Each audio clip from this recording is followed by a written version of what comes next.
ओम जी। Postmortem part 2। आज हम बता रहे हैं अगला अभ्यास जो कि प्रसवोत्तर और अगर हम कहें पोस्टमार्टम में कैसे माताओं को आराम मिलेगा, कैसे उनका वेट रिड्यूस होगा और कैसे वो रोग रहित होंगी। आइए करते हैं गोमुख आसन और देखेंगे कि पोस्टमार्टम में गोमुख आसन को यानी काउ फेस पोज को हम कैसे मॉडिफाई करेंगे।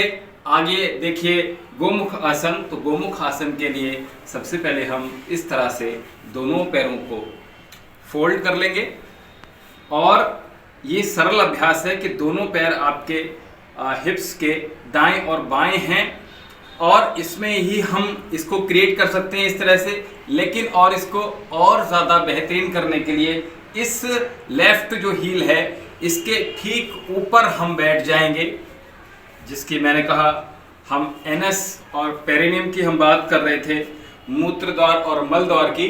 तो हम साथ ही उसको भी सकिंग करेंगे, उसको भी संकुचित करेंगे श्वास भरते हुए। तो देखिए श्वास हम कैसे भरेंगे और कैसे हम और भी अपने पोस्चर को करेक्ट करेंगे। देखिए तो हम जो हमारा पैर ऊपर है वही यहाँ देखेंगे, दोनों नी एक लाइन में रहेंगे हमारे, इस बात का ध्यान रखिए। दूसरी बात, जो पैर हमारा ऊपर है उस ही हाथ को यानी राइट लेग अगर ऊपर है तो राइट हैंड को ही हम ऊपर लेकर जाएंगे और नीचे से लेफ्ट हैंड को इस तरह से ग्रिप करेंगे पीछे से। आइए दिखा दीजिए, पीछे से देखिए किस तरह से हम इसको बनाते हैं। तो ये इस तरह से अगर पकड़ में नहीं आ रहा है तो कोशिश करेंगे अपनी उंगलियों को लगातार ऊपर की तरफ खींचने का। और अगर जिन माताओं के हाथ न पहुंच पा रहे हों तो किसी प्रॉप के माध्यम से इस तरह से उसको पुल करेंगे, ठीक है। तो इस तरह से करेंगे, बाकी मैं दिखा रहा हूं आपको करेक्ट कैसे करेंगे। देखिए ये दोनों हाथ आए, इंटरलॉक करेंगे फिंगर्स को। अब हम जो काम कर रहे हैं सामने से दिखा दीजिए। तो अब हम क्या करेंगे, जैसे ही हम इसको होल्ड करेंगे अब यहाँ काम शुरू होता है दोनों, एक तो ऊपर का और नीचे का। तो नीचे से हम अपने श्वास भरते हुए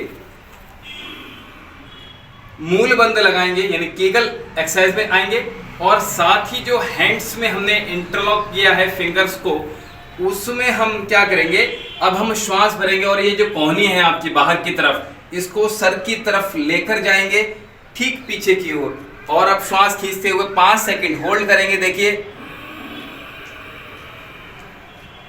और अब हम खींचना शुरू करेंगे अपोजिट डायरेक्शन में, दोनों हाथों को अपोजिट डायरेक्शन में हम खींचेंगे, एक को ऊपर की ओर और एक को नीचे की ओर। हम 5 सेकंड यानी 1 2 3 4 5 सेकंड हमने होल्ड किया श्वास को अंदर। अब हम श्वास छोड़ते हुए आगे की ओर झुक जाएंगे, श्वास छोड़ते हुए जितना नीचे जा सकते हैं उतना नीचे जाएंगे माताएं। 5 सेकंड यहाँ होल्ड करेंगे। 5 4 3 2 1। श्वास भरते हुए हम ऊपर की ओर और इस पोस्चर से हम आउट आ जाएंगे, बाहर आ जाएंगे। ठीक इसी प्रकार से दूसरी तरफ भी करेंगे इस प्रक्रिया को, तो जिसमें हमने ये तो इसके ऊपर बैठ गए सिंपल। और देखिए नी के ऊपर नी आ गई हमारी और लेफ्ट लेग ऊपर है तो लेफ्ट हैंड ही ऊपर की तरफ जाएगा।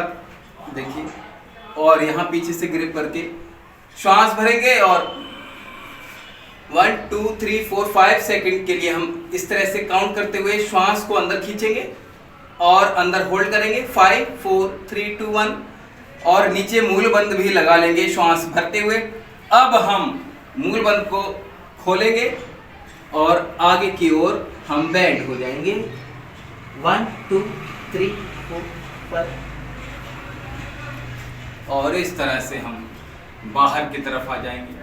तो इसमें जो माताओं बहनों को फीडिंग कराते हुए, बच्चों को दूध पिलाते हुए उनके शोल्डर प्लेट्स में पेन हो जाता है, शोल्डर में पेन हो जाता है, अपर बॉडी में पेन हो जाता है, नेक में भी पेन हो जाता है, तो उसके लिए ये बहुत अच्छा है। और किसी किसी माताओं को क्या होता है कि इस तरह से आप देखेंगे ये हंचबैक की प्रॉब्लम भी हो जाती है, ये इस तरह से कर्व हो जाता है, ये यानी शोल्डर आपके बिल्कुल ड्रॉप डाउन हो जाते हैं, वो चलती हैं तभी भी ऐसे रह जाते हैं, और वो बैठती हैं उनका पोस्चर बिगड़ जाता है। तो मैंने कहा दोनों चीज़ों को हम संभाल रहे हैं इसमें, तो नीचे का भी और हम ऊपर का भी पोस्चर इसमें सुधारते हैं।